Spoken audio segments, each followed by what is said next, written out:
La 1 de la tarde con 38 minutos, el señor Rodrigo Pacheco. Señor Pacheco, ¿cómo le va? Me va muy bien, querido Paco, con mucho gusto de saludarte. Y sobre todo, bueno, pues es una tarde movida, sobre todo porque, pues sabes que el canciller Marcelo Ebrard dijo después de una reunión ahí que tuvo con el Consejo Coordinador Empresarial, que sí, que iban a sostener una llamada el presidente Andrés Manuel López Obrador y el presidente ejecutivo y fundador de Tesla, es decir, Elon Musk, el controvertido Elon Musk. Eh, Así que bueno, pues estaríamos hablando de pues una llamada importante, porque creo que, a ver, es relevante dimensionar lo que implica Tesla. Hoy por hoy es la empresa más valiosa en valor de capitalización de mercado del sector automotriz, 600,000 millones de dólares. Y obviamente, siendo Elon Musk que siempre vive al límite y empujando, digamos, la innovación hasta lo posible y también otras cosas, en su momento, por ejemplo, intentó hacer una automatización total de la manufactura. Claramente aquello no funcionó del todo, pero pues mandaría una señal muy potente con respecto a México, sobre todo porque fuera de Estados Unidos solo tiene dos plantas, la Gigafactory de Shanghai, que evidentemente está pensada porque el mercado de vehículos eléctricos chino es pues el más grande del mundo hoy por hoy, y el otro gran mercado es el de Europa, que es por eso tiene una Gigafactory en Berlín. La, la planta de Berlín tuvo una inversión más o menos de prácticamente 5,000 millones de dólares. Una planta, por ejemplo, la que inauguró BMW, que ahorita estamos hablando de ellas por sus motos eléctricas, apenas acaban de anunciar una inversión adicional de 1,000 millones de dólares, y la otra que tenían, pues era, o sea, originalmente la planta de San Luis Potosí habían sido 1,100 millones de dólares aproximadamente. Entonces estamos hablando de 2,000 millones de dólares una planta. 2,000 millones de dólares depende de la planta que pongas. Y en el caso de Tesla, pues sí, son. Por ahí algún colega escribió que eran 10,000 millones de dólares. La verdad es que lo dudo. Quizás si lo quieres hacer grande el número y dices de aquí a 10 años voy a invertir, pues sí. Pero inicialmente, por ejemplo, la Gigafactory de Berlín, que tiene costos alemanes, obviamente, no es lo mismo construir en Alemania que en México en términos del precio. Pues fueron poco más de 5,000 millones de dólares, ¿no? Entonces, sí que pondría a México en el mapa totalmente, pues si se da este anuncio, ya que llegues a tener una llamada entre presidentes, o sea, bueno, el presidente López Obrador, que es de un país obvio, y pues el personaje del momento, además es la persona más Sí, rica del ya habla planeta, que hay un interés, ¿no? ya habla que estás muy cerrado, pero no expones ni a ninguno de los dos los expones cuando estás todavía en una etapa temprana de negociación. Obviamente hemos visto lo que ha dicho el gobernador de Nuevo León, Samuel García, en términos de que la planta se va a ir para su estado. Tiene mucha lógica, Monterrey ha estado atrayendo muchísima inversión, prácticamente cada semana se anuncia. Habría que ver cómo se resuelve el tema, por ejemplo, del agua, que es un asunto no menor. Y por otro lado, pues en su momento el vocero, ahí sí sin mucha idea, porque te acuerdas que dijo que iban a exportar, iban a aprovechar la exportación vía aérea, lo cual no tiene ningún sentido en el sector automotriz. Pero sí el presidente después dijo que a lo mejor era Tizayuca, que yo creo que ahí estarán. Creo que más allá de ello, el canciller cuando le preguntaron no quiso dar detalles, es decir, le preguntaron, oiga, ¿será Nuevo León? Y dijo, no, no, eso se tendrá que anunciar en su momento. Samuel García ha dicho que espera con ansias una conferencia que va a tener con inversionistas Elon Musk el 1 de marzo, porque pues teóricamente ahí van anunciando los planes que vienen, ¿no?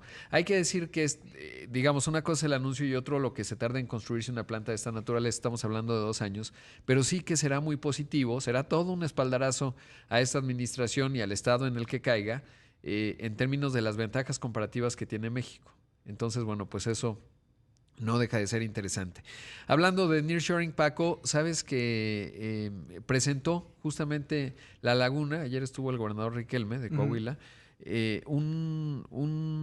digamos, un fondo para impulsarle, se llama Laguna Invest, para colocar a la laguna, a la comarca lagunera, Gómez Palacio y justamente eh, Torreón, para mostrar que son muy atractivos para la inversión en el contexto del nearshoring, porque obviamente pues hay una gran oportunidad, y a mí me da mucho gusto ver que no solo, digamos, bajo el paraguas del gobierno federal, sino a nivel de los empresarios están impulsando fuertemente a sus entidades, porque México de verdad tiene unas ventajas comparativas bien interesantes, e irá aterrizando. Ya hemos platicado en una reunión que tuve junto con otros colegas, con la Secretaria de Economía, decía que van a hacer la propuesta de estos polígonos que estarán conectando el Istmo de Tehuantepec a través de parques industriales.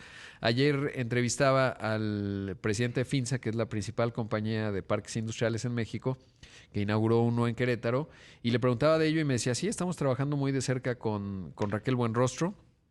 Y en ese contexto, bueno, pues decía él, se requieren muchas cosas, ya planteamos el tema de la energía, por supuesto, que en ese contexto pues es clave, y si no se materializa rápido esa energía, pues que nos autoricen, por ejemplo, a cogenerar, y a partir de ahí, y justamente, o a generar más bien, y a partir de ahí después ya nos ponemos de acuerdo con los contratos con la CFE, para que siga llevando la rectoría. Pero bueno, pues el punto sería justamente pues que se vaya desarrollando esta inversión, y bueno, pues eso sería lo importante, digamos, de Oye, lo mismo. una noticia interesante. Hoy está en este momento inaugurando el presidente López Obrador la planta fotovoltaica de Puerto Peñasco.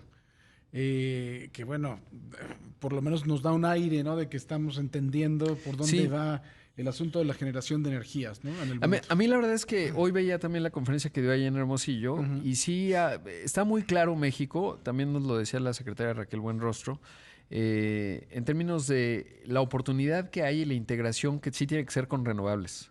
O sea, yo sí veo que el discurso, por ejemplo, me llamó la atención que hace 2 viernes estuvo el presidente en la inauguración de la planta de BMW, que esta ampliación, que ahorita hablamos de ella, $1,000,000,000, se da porque van a producir autos eléctricos. Entonces el hecho de que vaya y mande los mensajes que mande, pues es que claramente sí se está entendiendo que el futuro de México pasa por una matriz energética de energías renovables, independientemente de que los hidrocarburos seguirán teniendo pues un papel todavía protagónico, pero sí se ve como México se está alineando en ese sentido, y creo que en esta administración hay pragmatismo en ese sentido. Pero claro, a veces genera cierta disonancia la parte ideológica, ¿no? Que hay una parte del discurso político natural, pero otra parte ya que empezamos a ver muy pragmática. Sí. Y te digo que Sergio Argüelles, el presidente de Finsa, pues me decía, sí, estamos ahí hablando.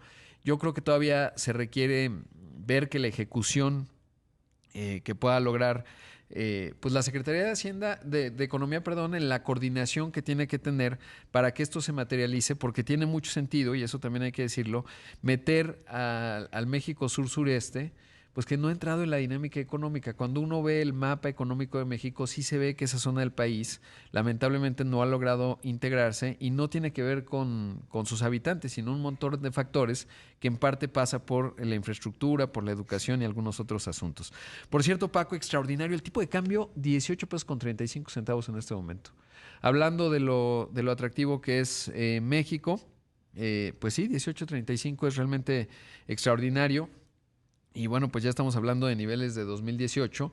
Y es que no es poca cosa. Me acuerdo que ahora en Davos te ponía un audio, ahora que fue el Foro Económico Mundial allá, de Larry Fink, el presidente de BlackRock, que es este enorme fondo de inversión que administra $10 billones, es decir, unos 8 Méxicos en términos de los activos que tienen para gestionar, que cuando alguien le habla a Larry Fink le dicen, señor Larry Fink, Macron por la línea 2, él se puede dar el lujo de decir, dile que no estoy, que estoy un poco ocupado.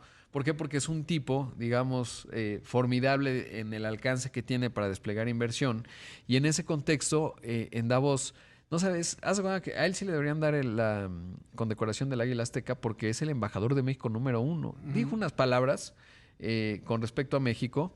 Es que a ver si lo podíamos conseguir, pero ya no va a dar tiempo. Pero sí, realmente muy, muy extraordinario, Paco, y eso nos habla del atractivo que tiene nuestro país. Gracias, Paco. Rodrigo. Este miércoles, la presidenta de la Asociación de Fabricantes de Muebles de Jalisco,